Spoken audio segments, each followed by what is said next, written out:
मारे गए। मेरी मृत्यु अब जब होगी जब आप पांचों पांडवों के सिर, कटे हुए सिर लाकर मुझे दे दोगे तो मेरी मृत्यु हो जाएगी, अन्यथा मैं पृथ्वी माता की गोद में ऐसे ही तड़पता रहूंगा। अश्वत्थामा जी कहते हैं कि मैं आपकी सहायता अवश्य कर सकता हूं। और रात्रि का समय था जब अश्वत्थामा जी तलवार लेकर जैसे ही पांचों पांडवों के शिविर में जाते हैं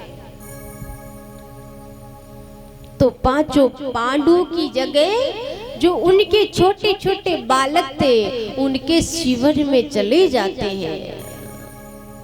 अंधेरा था, कुछ दिखाई नहीं दिया तो उनके दूसरे शिविर में चले गए जो छोटे छोटे बालक सो रहे थे। और उनके शिविर में जाकर अश्वत्थामा तो इतने क्रोधित थे, तलवार हाथ में थी। द्वारपाल देखते हैं कि अश्वत्थामा इतने क्रोधित हैं और इतने क्रोधित होते हुए कहाँ जा रहे हैं, ऐसा क्या अनर्थ करने वाले हैं।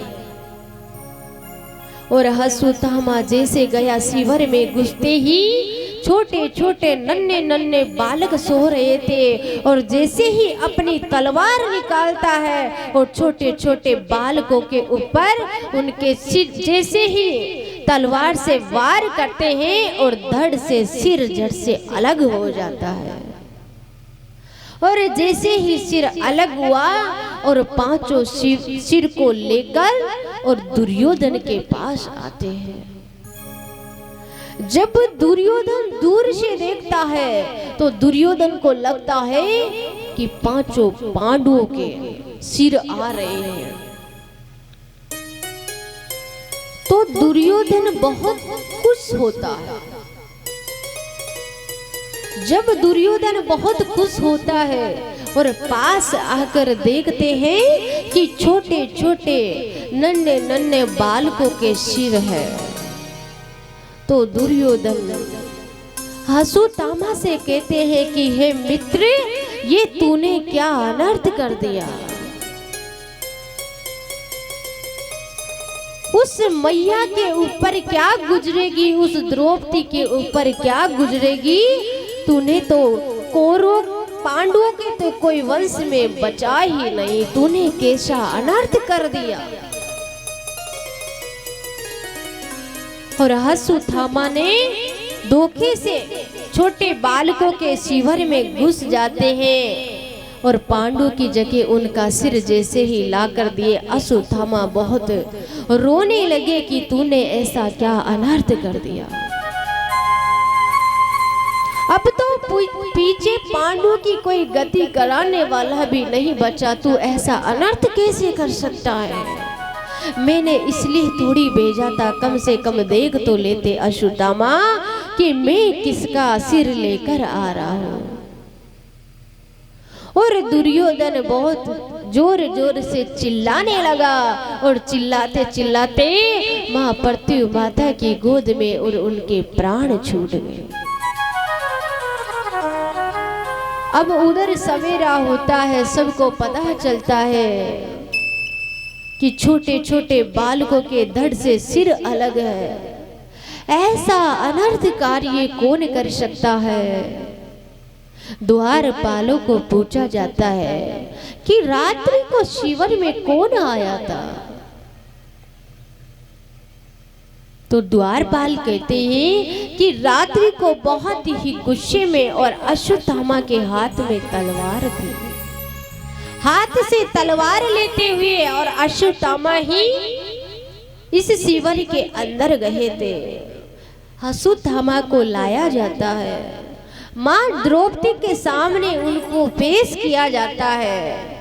और जैसे ही द्रौपदी के सामने उनको लाते हैं और द्रौपदी से कहते हैं कि आपकी सब बालकों की हत्या इन्होंने ही की है, अब आप चाहे तो इनको मृत्यु दंड भी दे सकते हैं। लेकिन धन्य हो वो देवी जिसने मृत्यु दंड की बात सोचना तो बहुत दूर की बात है, उस मैया ने कहा कि ये भी तो किसी का पुत्र होगा, बोले ये भी तो किसी का बेटा होगा। इसको मारने से कौन से मेरे बालक वापस आ जाएंगे, या मेरे बालक कौन से वापस जीवित हो जाएंगे इसे मारने से।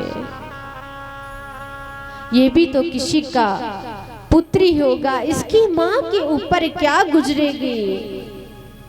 और गुरु पुत्र है और गुरु हत्या का पाप भी लगेगा। मैया ने ये कह के उनको छोड़ देते हैं, लेकिन अश्वत्थामा को छोड़ा तो जाता है, लेकिन अश्वत्थामा के मस्तिष्क पर एक बहुत ही सुंदर चमकदार एक बहुत मणि थी, बहुत तेजस्वी मणि थी। उस मणि को निकाल दिया जाता है। अश्वत्थामा के केस काट दिए जाते हैं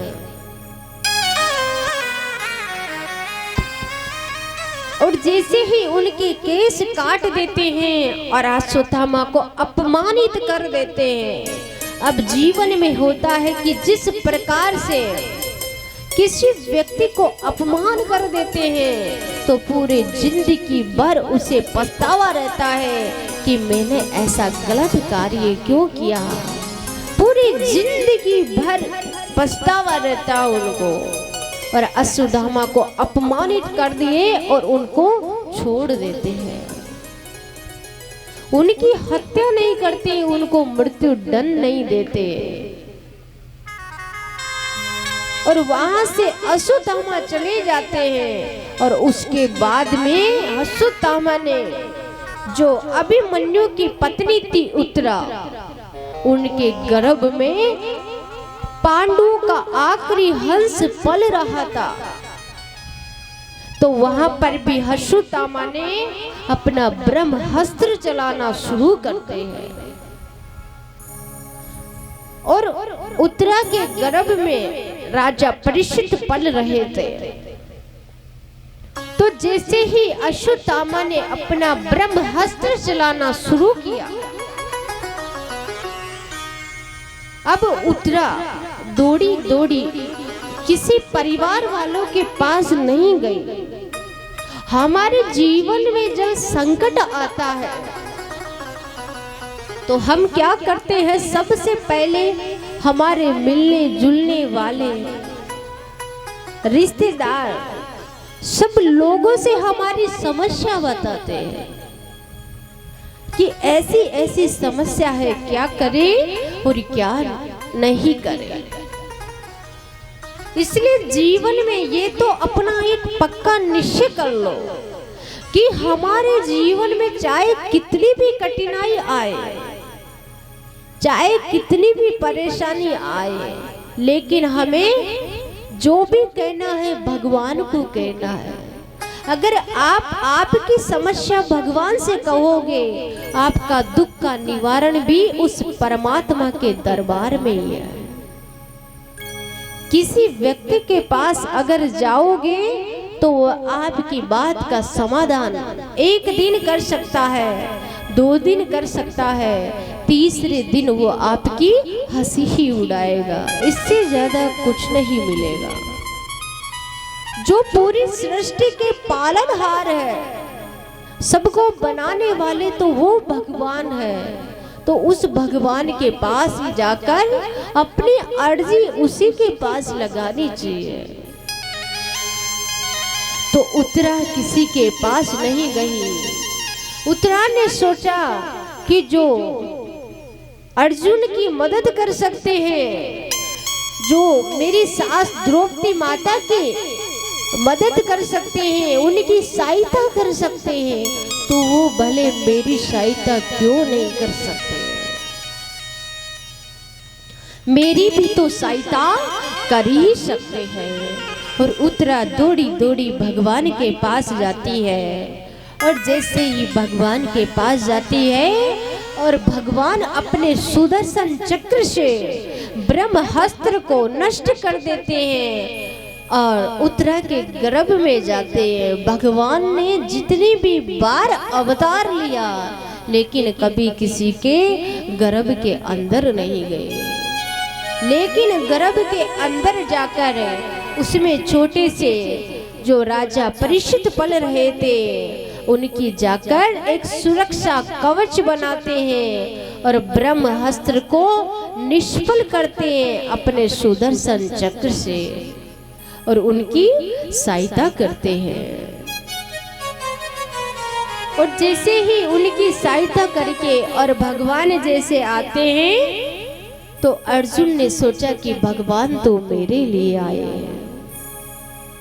कुंती बुआ ने कहा कि भगवान मेरे लिए आए हैं। भीम ने कहा कि भगवान तो मुझसे बहुत अधिक प्रेम करते हैं इसलिए भगवान मेरे लिए आए हैं।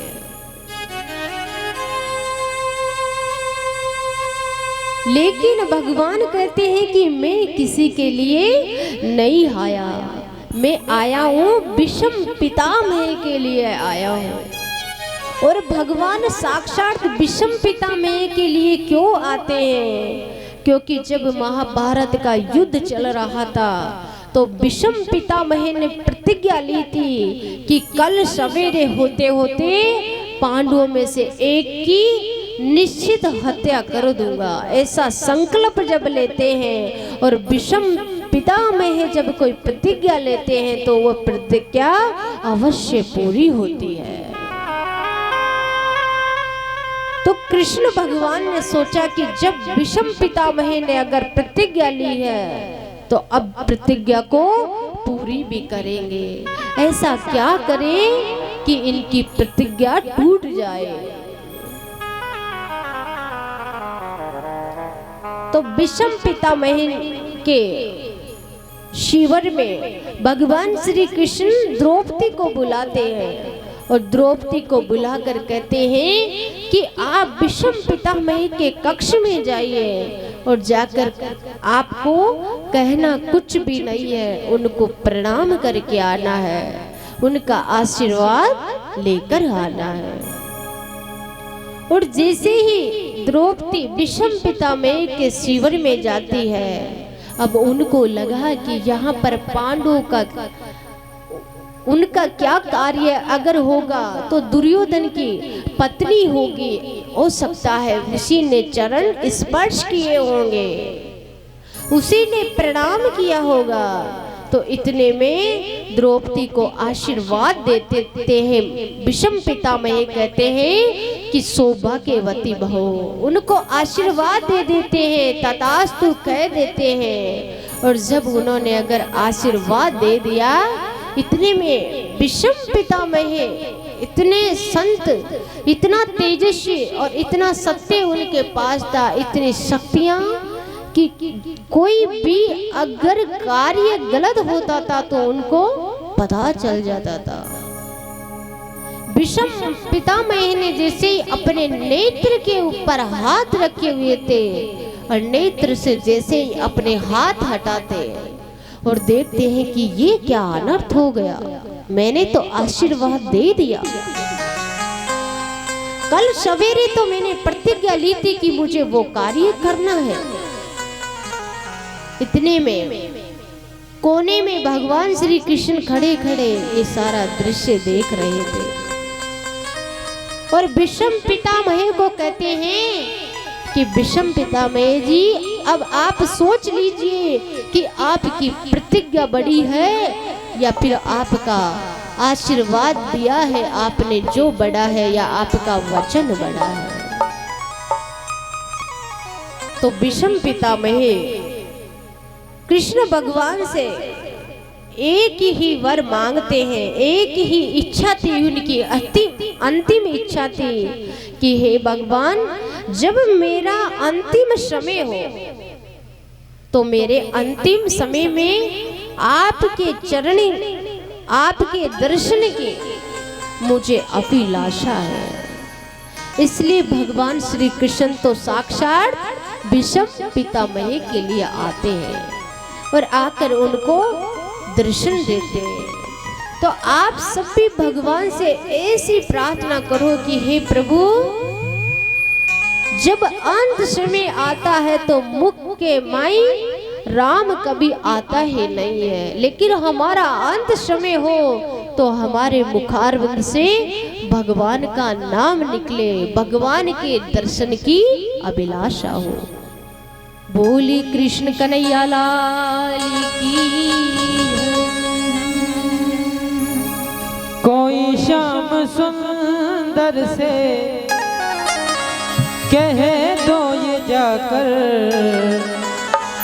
भुला क्यों दिया हमें अपना बनाकर, भुला क्यों दिया हमें अपना बनाकर। कोई शाम सुंदर से कह दो ये जाकर, कोई शाम सुंदर से कह दो ये जाकर, हो कोई शाम सुंदर से कह दो ये जाकर, कोई शाम सुंदर से कह दो ये जाकर, भुला क्यों दिया हमें अपना बनाकर, भुला क्यों दिया हमें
चले क्यों गए शौक दीवाना बनाकर, चले क्यों गए शौक दीवाना बनाकर।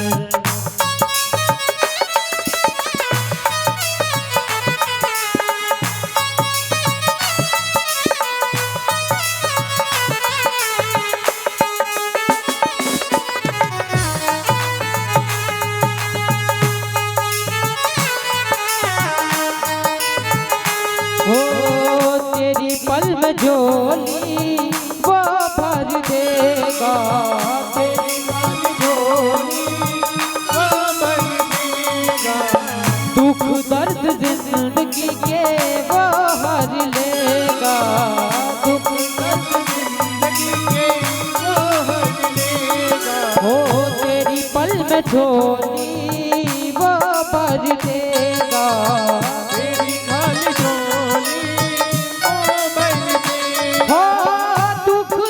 जिंदगी के वो हर लेगा, दुख दर्द जिंदगी के वो हर लेगा।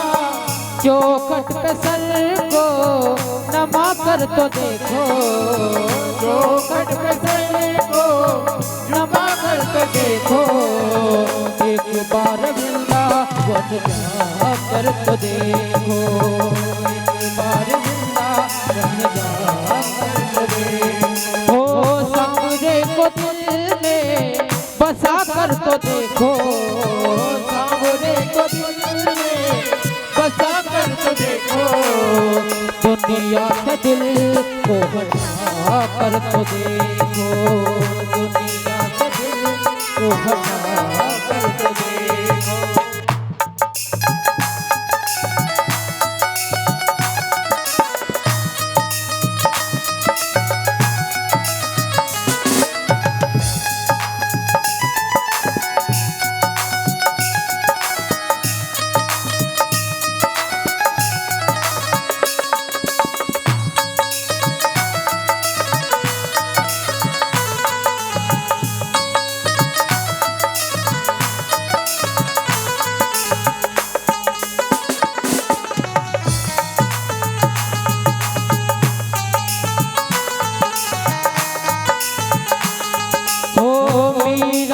जैसे गिरधर को चाहा, मीरा जैसे गिरधर को चाहा, वो प्याला जहर का अमृत बनाया, प्याला जहर का अमृत बनाया, हो प्याला जहर का अमृत बनाया, प्याला जहर का अमृत बनाया, ओ भक्ति में इनकी खोकर तो देखो, भक्ति में वो कर तो देखो, ओ चले क्यों गए चांदी बहाना बना, चले क्यों गए चांदी बहाना बना।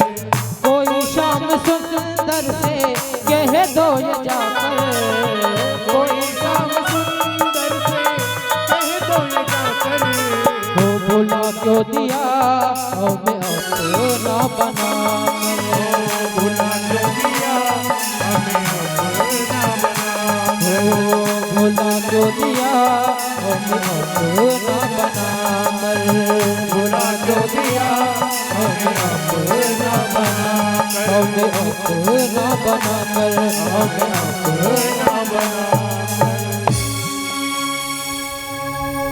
बोली कृष्ण कन्हैया लाल की, बीजासन मैया की है, हरिगिरी जी महाराज की है। तो भगवान साक्षात अपना विराट रूप जैसे ही दर्शन देते हैं और विषम पितामह जैसे ही भगवान के उनकी अंतिम इच्छा थी कि जब मेरा अंतिम समय निकट हो तो मैं आपकी छवि देखूं, मैं आपका दर्शन करूं और आपके चरणों में आपके दर्शन करते हुए मेरे शरीर से मेरे प्राण निकल जाए। तो भगवान विषम पितामह की अंतिम इच्छा पूरी करते हैं। जैसे जैसे भगवान का रूप देखते हैं और देखते देखते उनके शरीर से प्राण निकल जाते हैं और विषम पितामह की मृत्यु हो जाती है। अब भगवान श्री कृष्ण सबसे मिल रहे हैं, एक एक भक्त से मिल रहे हैं। उधर अर्जुन से मिल रहे हैं और अर्जुन से पूछ रहे हैं कि आपको कुछ अंतिम इच्छा है तो आप मुझे बता दो। और कुंती बुआ से भी पूछ रहे हैं कि आपको कुछ चाहिए तो आप मुझे बता दो। लेकिन कुंती बुआ ने भगवान से कुछ नहीं मांगा, एक ही बात कहती है कि सुख के माथे सिल पड़े बलियारी, वो जो दुख में भगवान के नाम न जपाए। बोले जब दुख के दिन, जब सुख के दिन आ रहे हैं तो आप हमें छोड़कर जा रहे हैं, तो ऐसा सुख हमें किस काम का। आप हमें आशीर्वाद देके जा रहे हैं कि सदा आप सुखी रहना, लेकिन ऐसा सुख किस काम का कृष्ण, जिसमें आप हमारे साथ नहीं रहते हैं, तो ऐसा सुख भी हमें किस काम का। जब सुख के दिन आए हैं तो आप हमें छोड़कर जा रहे हैं, इसलिए मेरी तो एक इच्छा है कि मुझे हर मिनट हर सेकंड मुझे दुख ही दुख प्राप्त हो, मुझे जीवन में दुख ही दुख मिले। क्या आप मेरी इच्छा पूरी कर सकते हैं? भगवान मैया को समझाते हैं कि मैया, बड़े दिनों के बाद तो अब जाके सुख के दिन आए हैं और आप कहती हो कि हे कन्हैया, मुझे अगर आशीर्वाद ही देकर जाना है तो यही आशीर्वाद देकर जाओ कि मुझे मेरे जीवन में दुख ही दुख प्राप्त हो। धन्य हो देवी, आज आप और कभी भगवान से मांग सकते हैं कि हमें, हे प्रभु, हमें जीवन भर दुखी ही दुख देना। है कोई ऐसा व्यक्ति जो भगवान से कह सकता है कि हमें जीवन भर दुखी दुख देना? धन्य हो देवी जो आज युगों युगों तक भी उनका नाम चलता हुआ आ रहा है। हम तो भगवान के दरबार में जाते हैं, कभी हमारे मुखारबिंद से ये शब्द नहीं निकलते कि हमें भगवान दुखी दुख देना। द्रौपदी ने दुख क्यों मांगा? क्योंकि जब दुख आएगा तो कम से कम हमारे मुखारबिंद से आपका नाम तो निकलेगा कन्हैया, नहीं तो इस संसार में भूले भटके अज्ञानी जीव है। जब आपकी दया दृष्टि हम पर बालकों पर नहीं होगी तो भला हम पर कौन कृपा दृष्टि रखेगा? हम भूल जाएंगे ये जो आपने संसार की रचना की है, इतनी सुंदर आपने जो दुनिया बनाई है, इस दुनिया में हम आपको कहीं भूल नहीं जाए। इतना सुख आप हमें दे दोगे तो उस सुख में हम आपको कब याद कर पाएंगे? इसलिए हे कन्हैया, मुझे अगर देकर जाना है तो जीवन भर दुखी दुख दे के जाओ, ताकि हर पल हर क्षण मुझे कम से कम की आपकी याद तो रहेगी, मैं आपको याद तो करती रहूंगी। मेरे मुखारबिंद से हमेशा भगवान का नाम तो निकलेगा। इसलिए मैया ने दुख ही दुख मांगा, सुख मांगा ही नहीं भगवान से। इसलिए हमें भी कभी दरबार में जाओ तो भगवान से कुछ मांगना नहीं है, ना सुख मांगो ना दुख मांगो, बस जैसा है जीवन यापन करते रहो। लेकिन ऐसा निश्चय करो जीवन में कि हमें भगवान बस ऐसी कृपा दृष्टि हम पर बनाए रखो कि हमेशा आपके चरणों में हमारा गुजारा हो, आपके चरणों में हमें थोड़ी सी जगह दे देना। हम बहुत अज्ञानी जीव हैं, आपने ये दुनिया बनाई है, इस दुनिया में हम आपको भूल जाते हैं। ये संसार की रचना की है, ये परिवार दिया है, इतने सारे जो भी आपने कार्य दिए हैं, इन सब में हम आपको भूल जाते हैं। बस हम पर दया दृष्टि रखना ताकि हम आपको भूल नहीं पाए। हम जैसे भी है बालक तो आपके ही है। जिस प्रकार एक छोटा बालक होता है, अगर वो कितना भी गंदा भी हो जाएगा, चाहे उसके ऊपर कीचड़ में भी संधा हुआ बालक रहेगा, तब भी एक माँ की क्या ममता होती है, एक माँ का क्या प्रेम होता है, क्या स्नेह होता है। माँ उस बालक को निलाएगी, दुलाएगी, उससे प्रेम करेगी और फिर अपने सीने से अपने गले से लगा लेगी।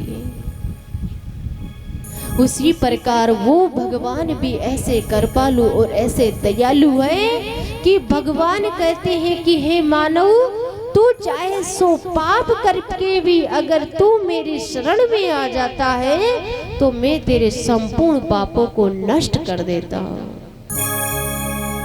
ऐसी कृपा है उस परमात्मा की। तो इसलिए जो कहना है उस गोविंद को कहो, उस भगवान को कहो, वो आपकी नैया को पार लगा देंगे। वरना ऐसा संसार में कोई नहीं है जो आपका हमेशा साथ दे सकता है। एक भगवान ही है जो आपके सुख और दुख में साथ देते हैं।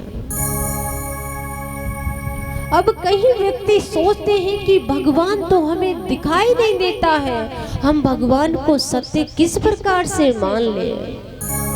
लेकिन कभी कभी जीवन में क्या होता है, कोई कार्य होता है जो नहीं होने वाला है वो भी हो जाता है, वो भगवान की कृपा से ही होता है। कई बार ऐसी दुर्घटना हो जाती है कि हम रास्ते से जा रहे हैं, हमारा एक्सीडेंट होते होते बच गया, तो उस वक्त मुखारबिंद से एक ही शब्द निकलता है कि हे भगवान धन्य हो आप।